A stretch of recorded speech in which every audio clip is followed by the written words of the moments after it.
On the second day of Prime Minister Pushpa Dahal's India visit today, 7 agreements were inked between the two countries. The deals today include agreements on transit, energy, export and extension of cross-border petroleum pipelines, among others. During the joint press meeting, Indian Prime Minister Narendra Modi emphasized on age-old relations between the two neighbors, while Prime Minister Dahal expressed belief of further deepening the ties between the two countries and took the opportunity of extending invitation to the Indian Prime Minister for his Nepal visit. Good evening, I'm Prarambha Dahal. Let's begin with the main stories. Nepal and India signed 7 bilateral agreements. EPG report and Kalapani agenda not raised. Border disputes, air routes, Panteshwar limited to paperworks. Prime Minister Dahal calls on Indian President Draupadi Murmu. Diplomatic circle says India ignored major concerns of Nepal. Public have no access to 98 different medicines labeled as cost-free. Consumers forced to pay high charges for free medicines.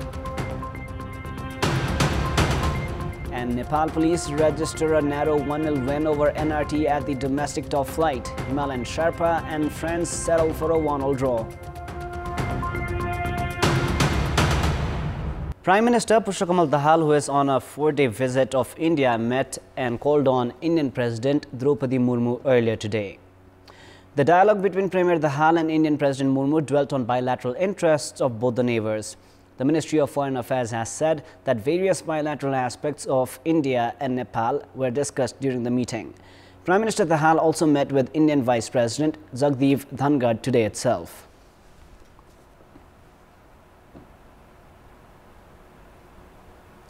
7 agreements have been reached during the ongoing state visit to India of Prime Minister Pushpa Dahal. Now, despite the government officials considering extension of petroleum pipeline to digital payment system as major achievements, the breakthrough agreements claimed by Prime Minister Dahal were not reached.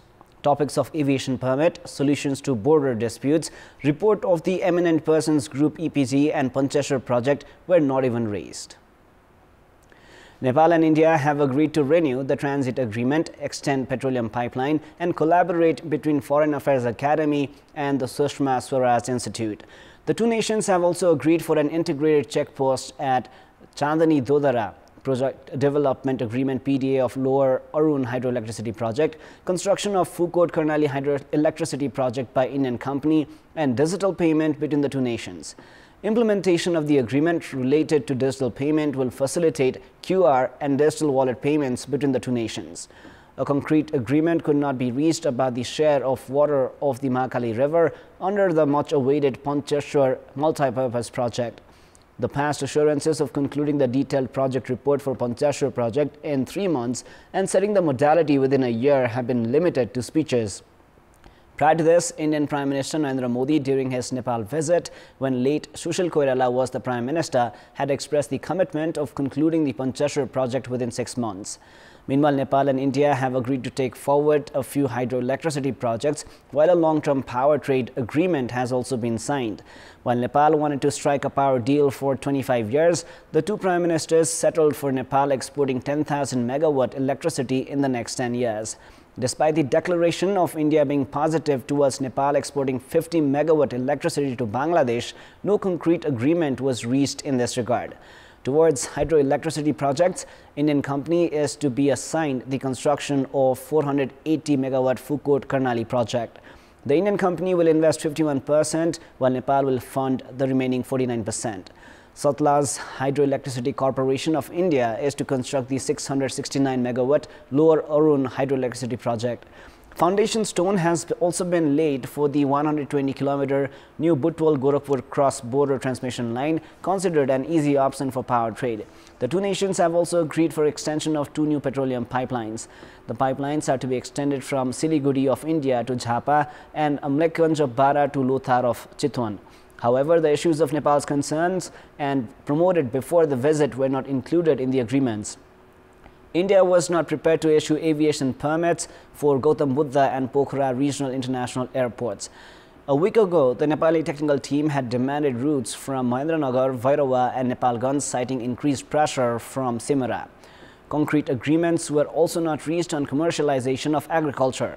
Despite Nepal urging for easing the non-tariff measures, NTMs on Nepal's agro-exports, the issue was not heard during Prime Minister Dahal's visit. Report of the eminent persons group was not even spoken about. Despite revising the 1950 treaty being a regular topic in past visits of prime ministers, it was not raised this time around.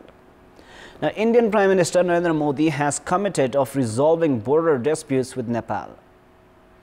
Addressing the joint press meet after conclusion of bilateral talks with Prime Minister Pushpa Dahal, Modi said that both nations would collaborate on resolving border-related issues. ऐसे संपर्क स्थापित करेंगे कि हमारे borders, हमारे बीच barriers न बने। Trucks की जगह पाइपलाइन से तेल का निर्यात होना चाहिए। साझा नदियों के ऊपर ब्रिज बनाने चाहिए। Saying that religious and cultural ties between Nepal and India were historic, Modi expressed commitment of further bolstering the relationship. He called for expediting the projects related to the Ramayana circuit. The Indian Prime Minister also declared of purchasing 10,000 megawatt electricity from Nepal in the next 10 years. आज भारत और नेपाल के बीच long term power trade agreement संपन्न किया गया है। इसके अंतर्गत हमने आने वाले 10 वर्षों में नेपाल से 10,000 मेगावाट बिजली आयात करने का लक्ष्य रखा है। Also addressing the press meet, Prime Minister Dahal spoke on discussions related to border dispute and diplomatic efforts to resolve them. He also mentioned about discussions regarding aviation routes.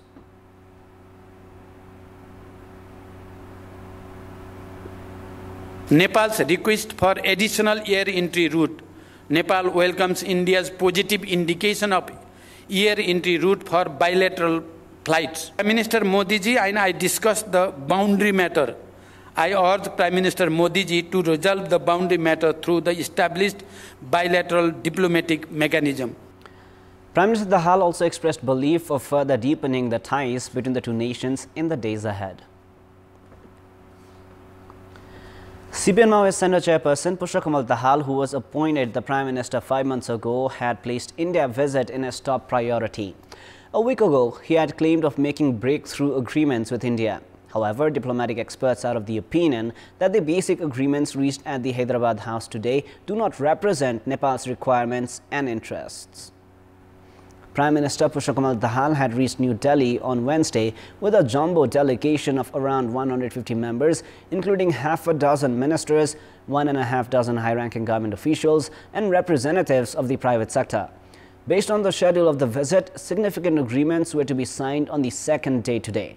However, diplomatic analysts are not prepared to agree that the agreements were in line with the claims of Prime Minister Dahal. India is yet to recognize the report of the eminent persons group and provide aviation routes to the Lumbini and Pokhara regional international airports. While Nepal had prioritized the topics of curbing trade deficit and implementation of the Pancheshwar project, India did not pay any attention to them. Not a single word was spoken about Lipu Lake and Kalapani. India evidently has not paid special interest to the ongoing state visit of Prime Minister Dahal. Diplomatic experts have said that similar experiences have been felt in the past as well. However, a few diplomatic experts have said that Prime Minister Dahal's India visit cannot be termed unproductive. Petroleum pipeline is not the priority of Nepal. With the aim of developing electricity infrastructures and exporting power to Bangladesh, the government of Nepal has put forward the policies of increasing electricity consumption and curbing import of fossil fuels. In such a situation, Nepal has been made to satisfy with the extension of the petroleum pipeline. At a time when massive concerns have been raised about the Lumbini International Airport, aviation permit should have been Nepal's priority, but it did not materialize. In our Public Voice segment, today I have asked people in several provinces regarding their take on the frequent high-level political visits between Nepal and its southern neighbor, India. Let us now take a look at what they had to say. Public Voice. Peoples to peoples relationship को कुरा पनि हुनु पर्छ त्यहाँ. भ्रमणको रूपमा मात्रै नलिएर आफ्नो देशको हितको लागि पनि काम गर्नुपर्छ. देशको हितमा कहिले पनि चाहिँ काम भएन. सीमानाका मिचीको मिची छ. अनि त्यसको बारेमा कुरा गर्नुहुन्न। राजनीतिक तवरले भएका यी भ्रमणहरू पक्कै पनि देशको लागि फलदायक नै हुनेछन्। एक अर्का देशप्रतिको मैत्रीपूर्ण सद्भाव चाहिँ कायम गर्न पनि यसले सहयोग गर्छ। जुन अहिले सम्बन्ध चाहिँ बिग्रिन गएको छ त्यसमा सुधार हुनेछ। आफ्नो लागि पर्सनल कामको लागि गए जस्तो भयो नि नेताहरू त। एउटा आपसी सम्बन्ध सुधारको रूपमा त्यसलाई लिने गरिन्छ। सामूहिक हित भन्दा आफ्नो व्यक्तिगत हितको लागि काम गर्ने भएको हुनाले त्यहाँका सूचनाहरू बाहिर नआउनु पर्ने आउनु पर्ने सूचनाहरू नआइरहँदाखेरि छिमेकी मुलुकसँगको सम्बन्ध जुन छ यो सम्बन्धलाई अझ राम्रो बनाउने प्रमाणको मात्रै सीमित नहोस्, दुई राष्ट्रको हित हुने कुराहरू गरून्। सत्य कसरी टिकाउने कसरी बचाउने भन्ने अभियान मात्र।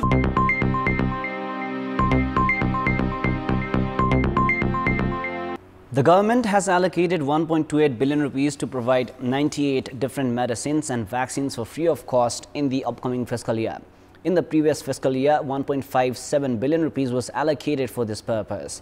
Now, despite allocation of a large fund for providing free medicines, public at large have continued expressing grievances about not receiving medicines.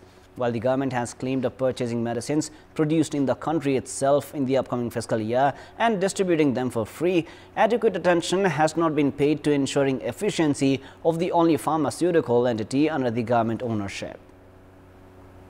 The government releases the fund allocated for the free medicines to the provinces and local levels on the basis of population density. However, the public do not have easy access to such medicines. Based on a study conducted by the government in 2021, only 1.3% health institutions were found distributing such medicines for free of cost. Likewise, the government does not have exact data on the procurement and distribution of medicines by the provinces and local levels from the funds provided by the federal government. At a time when the public are compelled to pay for the medicines assured for free, the government has declared of purchasing medicines produced in Nepal and providing to those in need for the coming fiscal year. However, the only government-owned pharmaceutical, the Nepal Drugs Limited, is in a sorry state. The entity has been producing only 6 types of medicines, including cetamol and jivanjal, and oral rehydration salt and folic acid. The Nepal Drugs Limited, which has been spending more than 5 million rupees each month, generated only 20 million rupees in the ongoing fiscal year. The market size of medicines in Nepal stands at 70 billion rupees. While 85 private pharmaceutical companies are addressing the 50% demand, other medicines are imported from countries including India. The government-owned entity, which once used to produce more than 120 types of medicines, is now limited to only 6 types, and the government has remained indifferent towards ensuring its efficiency. It is now time for our segment Public Pulse, where you text us with your opinion. Public Pulse. Before we ask today's question, let us take a look at the result from yesterday's poll. Yesterday we asked, what is your take on the certification of the citizenship bill by the President 9 months after its endorsement from the previous term of the Parliament? 17% were for A, constitutional move, 34% were for B, against the parliamentary process, and 49% were voted for C, unnecessary politicization. Here is our today's question. Why has the government policy of distributing free medicines not been effective? Your options are A, unscientific distribution, B, government indifference, and C, inadequate budget. The voting is on. Type NEWS, select your option A, B or C, and send it to 34001 to share your opinion with us. One more arrest has been made in the fake Bhutanese refugee scam. With the investigations into the case gaining momentum, Haribhakta Maharjan, who was absconding, was arrested by police in Kathmandu today. Cases of treason, organized crime, fraud and forgery have been filed against 30 individuals, including former Deputy Prime Minister Top Bahadur Raimazhi, former Minister for Home Affairs Balkrishna Khad, Secretary Tek Narayan Pandey, and Indrajit Rai, who was the security advisor to Ram Bahadur Thapa. Cases have been filed against them seeking to recover 288.1 million rupees. So far, 16 alleged culprits have been arrested, while 14 are at large. Of those absconding, Lakshmi Maharjan was arrested a few days ago. We have more news coming up, but right now it is time for yet another short break. Sports news. Nepal Police Club have secured a 1-0 win over New Road Team NRT at the Martyrs Memorial A-Division League to curb the gap with third place Jaulakhel to 1 point, as they are unbeaten in the past 4 matches. The clash between police placed among the top 4 and mid-table NRT was rich with high-intensity football at the Dashrath Stadium. Despite creating chances in the first half, neither side found the back of the net. However, the departmental side secured a win through the solitary goal of the match scored by Moses Gyava in the 76th minute. NRT were reduced to 10 men in the added time as captain Bikram Dhimal saw a red card for his second yellow. Police now have 34 points from 23 matches, while NRT have 29 points with equal matches played. In another A-Division League match played today, Himalayan Sherpa and Friends Club played a goalless draw. Elsewhere, Manang Marshangdi Club edged past Kumaltar FC 1-0. Up next is the weather update.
That is all for the moment. Up next is the news in Nepali. Thank you for staying with us. Goodbye for now.